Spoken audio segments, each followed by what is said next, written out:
हाय गाविंदा, Pakistani family reaction में उम्मीद करता हूँ आप खैरियत से होंगे, जाओगे, खुश होंगे, आबाद होंगे और सब्सक्राइब लाजमी करें, ठोक के रख दें। बिल्कुल। तो मेरा नाम मुजाद है। मैं नाना जी। यार भाई, एक तस्वीर निकल कर आ रही है बहुत ही गंभीर। भारत चांद पर, पाकिस्तान गटर में। देखकर पूरा पाकिस्तान हुआ शर्मिंदा।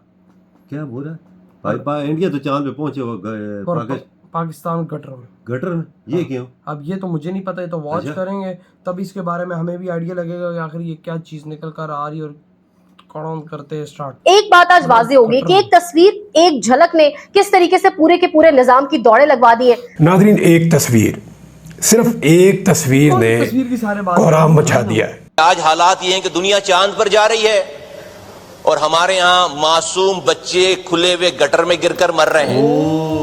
एक ही स्क्रीन पर एक खबर है कि इंडिया चांद पर चला गया और उसके 2 सेकंड के बाद खबर है कि कराची में किसी गटर का ढक्कन ना होने की वजह से बच्चा गिर गया, मर गया। आज सबके मुंह काले हुए हैं। मुंह काला इन सेंस हुआ है कि आज इंसाफ नहीं कर सकते। और ये तो एक शहर के बारे में बात हो रही है, सिर्फ एक शहर के बारे में बात हो रही है। और फिर उन्होंने कंपेयर करा कि साहब भारत चांद में पहुंच गया है लेकिन हमारे बच्चे गड्ढों में गिर के आज भी मर रहे हैं। फारूक अब्दुल्ला ने कहीं कहा था कि पाकिस्तान जो है वो एटम बम उसके पास है और पाकिस्तान ने कोई चूड़ियां नहीं पहन रखी हैं। ये कमेंट था। अब नरेंद्र मोदी ने वहाँ पर लोगों को हंसाया बड़ा, ये कह के कि मेरे तो ख्याल था कि पाकिस्तान के पास अनाज नहीं है, गंदम नहीं है। अब मुझे पता चला कि उनके पास चूड़ियाँ भी नहीं है। तो अब जब हम इलेक्शन जीत के आएंगे तो हम पाकिस्तान को चूड़ियाँ भी पहना देंगे। सीए के तहत जो है तकरीबन 14 लोगों को जो है सिटीजनशिप भारत की दे दी गई है और इसके बारे में अनाउंसमेंट भी कर दी गई है। और ना सिर्फ ये बल्कि कई लोगों की पिक्चर्स भी आ चुकी हैं। वो कहा जाता है ना कि dream come true movement for those who got Indian citizenship under CAA. इसमें कोई डाउट नहीं है कि उनके लिए एक बहुत बड़ा ये मौका है। अब कहा यह जा रहा है कि जो लोग 2014 तक भारत में शिफ्ट हुए हैं वो भी इस पे अप्लाई कर सकते हैं और उनको भी सिटीजनशिप मिल सकती है। और अगर इन 14 लोगों को मिला है तो और भी लोग होंगे जिनको ये मिलेगा।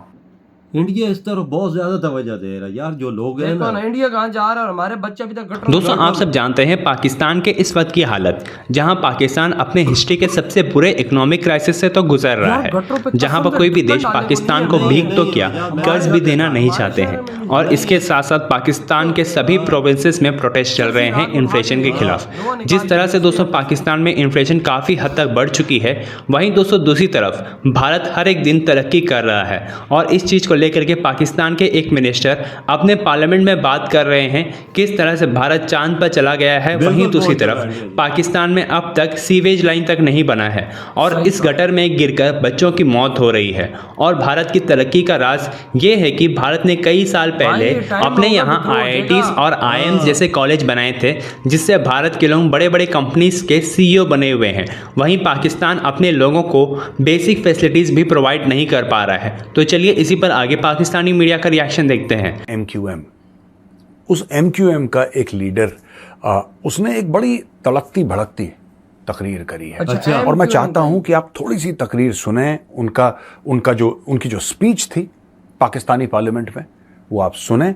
उसके बाद मैं आपको इसके बारे में कुछ बताता हूं। तो कराची के आज हालात ये हैं कि दुनिया चांद पर जा रही है और हमारे यहाँ मासूम बच्चे खुले हुए गटर में गिरकर मर रहे हैं। एक ही स्क्रीन पर एक खबर है कि इंडिया चांद पर चला गया और उसके 2 सेकंड के बाद खबर है कि कराची में किसी गटर का ढक्कन ना होने की वजह से बच्चा गिर गया, मर गया। और ये हर तीसरे दिन की खबर है 15 सालों से। और ये मैं सर एतराज के तौर पर, पॉइंट स्कोरिंग के तौर पर नहीं कह रहा हूँ, ये मैं गुजारिशात कर रहा हूँ। ये मैं सदर पाकिस्तान से गुजारिश कर रहा हूँ, ये मैं पार्टी के चेयरमैन से गुजारिश कर रहा हूँ। चूंकि उन्होंने स्पीच की है, वो सुनते हैं, उनके गोश गुजार लाना चाहता हूं। 15 सालों से सर कराची जैसे शहर को एक कतरा नया पानी नहीं दिया गया, एक कतरा। और जो पानी उन लाइनों में आता था, उस पानी को भी पानी माफिया, टैंकर माफिया चोरी करके वही पानी कराची वालों को बेचते हैं। आज सिंध भर में हमारे पास 48,000 स्कूल्स हैं। उन स्कूल्स में 11,000 स्कूल अभी रिपोर्ट पेश हुई है हाई कोर्ट में कि वो गोस्ट स्कूल है। हमारे यहाँ 70 लाख बच्चे सिंध में जो वो हैं जो कि स्कूल ही नहीं जा रहे। पूरे मुल्क में 2,62,00,000 बच्चे स्कूल नहीं। दोस्तों, आपने देखा किस तरीके से इन्होंने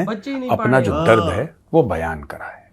और अपने दर्द में उन्होंने ये भी बोला है कि 2,60,00,000 पाकिस्तानी बच्चे स्कूल नहीं जाते। उन्होंने बोला कि 65% पाकिस्तान का GDP कराची से जाता है, लेकिन केंद्र की सरकार जो पाकिस्तान की है, जो इस्लामाबाद में बैठती है, उसने ये ठीक नहीं समझा कि इनको एक गिलास पानी तक भेज दें या थोड़ा सा ड्रिंकिंग वाटर भेज दें। पूरा का पूरा कराची का जो पानी है वो टैंकर माफिया के पास है। आज के दिन में पाकिस्तान के फॉरेन ऑफिस ने एक बड़ी सख्त अपने हिसाब से स्टेटमेंट इशू की है हिंदुस्तान के हवाले से, और दुनिया को ये बावर करवाया है कि हिंदुस्तान के सियासतदान, बीजेपी वगैरह जो हैं कि जो सियासतदान है वो पाकिस्तान को, हिंदुस्तान की इलेक्शन के अंदर पाकिस्तान को घसीट रहे हैं, जिसकी बड़ी स्ट्रेटेजिक इम्प्लीकेशंस हैं। और ये बाकायदा एक रिटन स्टेटमेंट जो है इशू की गई। मुझे बड़ी परेशानी है कि ये रिटन स्टेटमेंट क्यों इशू की गई है, बिकॉज पाकिस्तान के अखबारात में ये लिखा हुआ है कि ये स्टेटमेंट इशू हुई है।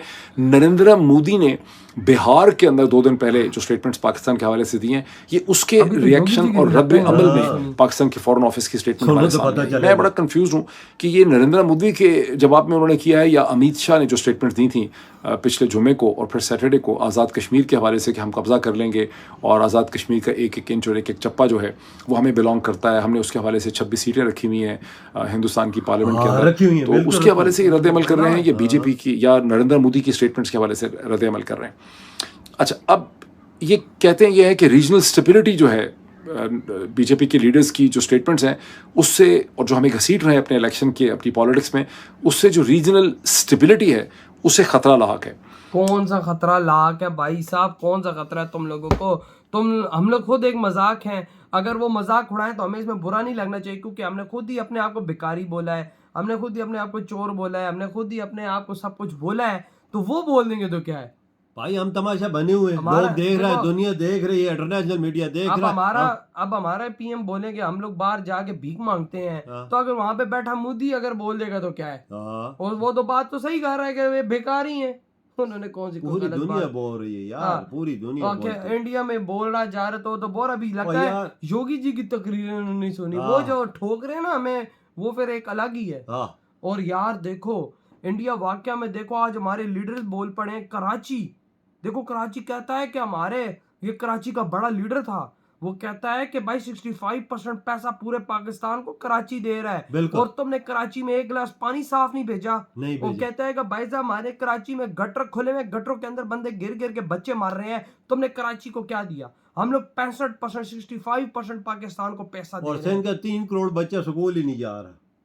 न सिंध का नहीं है, पूरे पाकिस्तान का 3 करोड़ है। पूरे पाकिस्तान का 3 करोड़ बच्चा, और भाई 70 लाख सिर्फ सिंध का। ओ भाई साहब, ये तो कराची के बड़े बड़े लीडर्स उठ खड़े हुए हैं, ये ना हो कल को भाई ये लोग भी बोले हम भी सड़कों पे आ रहे हैं। जब ये सड़कों पे आए तो क्या होगा? फिर पंजाब वाले बोलेंगे हम भी आते हैं, पेशावर वाले बोलेंगे हम भी आते हैं, सारे निकल पड़ेंगे, तो रह क्या जाएगा? कुछ भी नहीं यार। मैं इधर खुद हैरान रह गया हूँ कि भाई कराची वाकई में एक बात सच है, लेकिन कराची की वो हालत नहीं है। वजह कराची का हालात तो आपने गटर के ढकने तो हमारे पास भी खुले हुए हैं, सारे पास यही हाल है। हमारे पास तो इधर हम रहते हैं, इधर भी बच्चे महीने में 1-2 मरते हैं कम।